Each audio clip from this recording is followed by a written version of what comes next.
안녕하십니까, 이재성입니다. 요즘 다이어트 특집 하고 있습니다. 이번 시간에는 다이어트에 유리한 탄수화물에 대해서 알아보겠습니다. 다이어트 할 때 탄수화물 안 드시려고 하는 분들이 많은데요. 그러시면 안 돼요. 탄수화물은 우리 몸에 꼭 필요한 에너지원입니다. 말하자면 땔감에 해당되죠.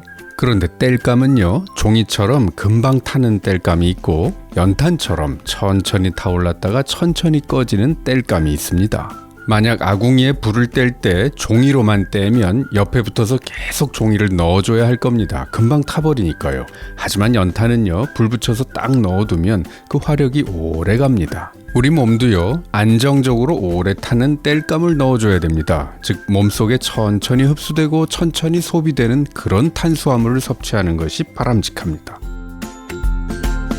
설탕, 과당 같은 단순당은 아주 빠르게 흡수돼서 혈당을 빨리 올린다고 지난 시간에 설명드렸죠. 사실 이런 당도 애초에는 식물에 들어있던 겁니다. 사탕수수, 사탕무, 옥수수 이런 데 있던 거죠. 문제는 거기서 다른 영양소는 다 버리고 당분만 쏙 빼내서 당분 99.9%의 제품으로 만들어냈다는 겁니다.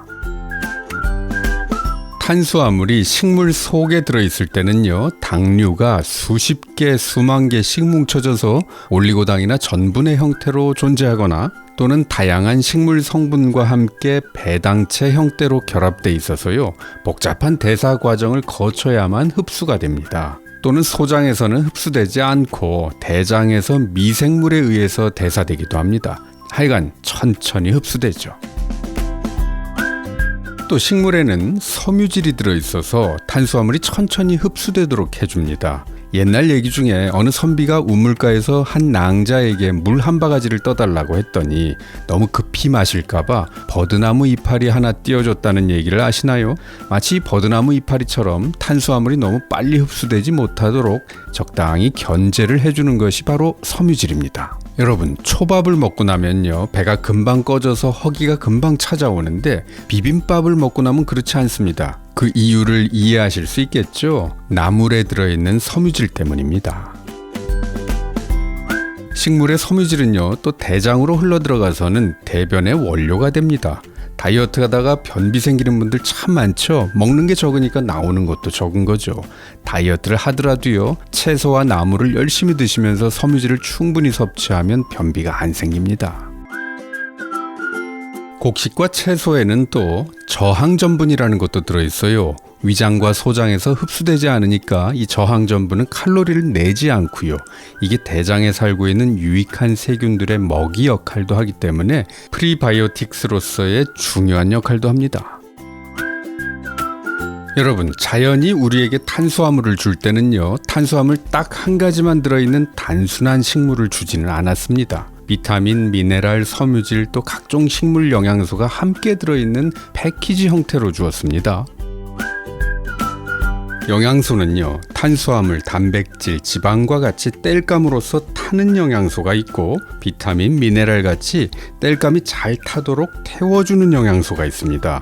이 두 가지 요소가 음식 속에 함께 존재해야 제대로 영양가를 발휘합니다. 그러지 않고 오직 탄수화물만 먹게 되면 이게 다 타지 않고 남아도는 일이 생길 수 있습니다. 먹어서 배는 부른데 이게 에너지로 바뀌어서 쓰이질 못하니까 기운은 없고 살은 찌고 이런 비극적인 일이 생기는 거죠. 이렇게 영양소가 골고루 들어있는 대표적인 탄수화물 공급원이 바로 채소와 해조류입니다.